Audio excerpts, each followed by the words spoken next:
Susan Brownrigg and I'm a time tunneler, and today I'm at Lancaster Castle to find out more about the Lancashire Witches.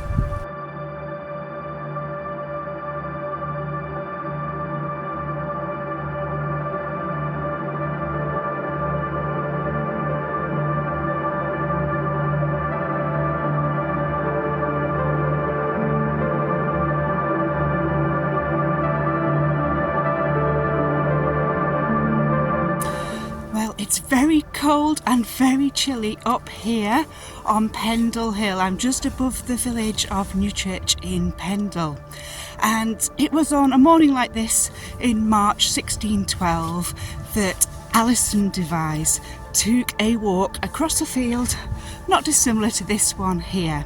And as she walked across that path, she came across a man, a peddler, somebody who sells things for a living, called John Law.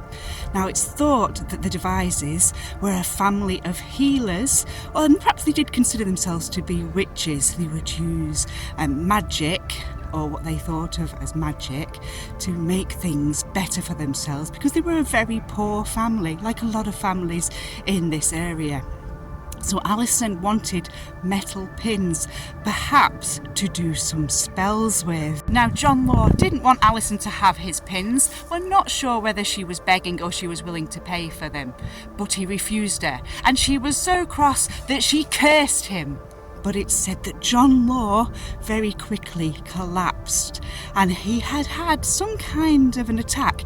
Nowadays people think it was probably a stroke, and Alison felt really guilty about what had happened, and she quickly confessed that she had cursed him. Now, the local justice was brought in to investigate, and he spoke to Alison and her family. Now, at this time, in this area, there were two main families that we're thinking of when we come to the Lancashire Witch Trials. They were the Demdikes and the Chattoxes. So Alison confessed to witchcraft, and she also incriminated other members of her family and that of the rival Chattox family. On the 2nd of April, the justice brought in Old Demdike, Alison's grandma, and Old Chattox, the head of the rival family, also an old lady, and Old Chattox's daughter, Anne Redfern, for questioning. So, Old Demdike confessed that she used a familiar or a devil spirit for her magic, and she said it was called Tibbs, and it took many different forms. Sometimes a small boy, sometimes a black god, other times a cat or a hare, and she said it would suckle on a spot under her arm. And when she was examined, the justice found a mark exactly where she had said.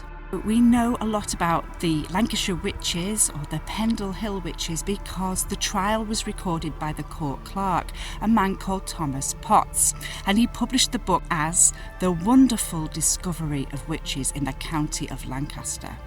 Now, perhaps most shocking of all, when it came to the trial, the star witness was the granddaughter of Old Demdike, a girl called Jennet. Of course, she'd been taken away from all her family, and now she'd been put up to give evidence against them. She accused her mother, her sister, and her brother of witchcraft, and took the hand of Alice Nutter to identify her as a witch too.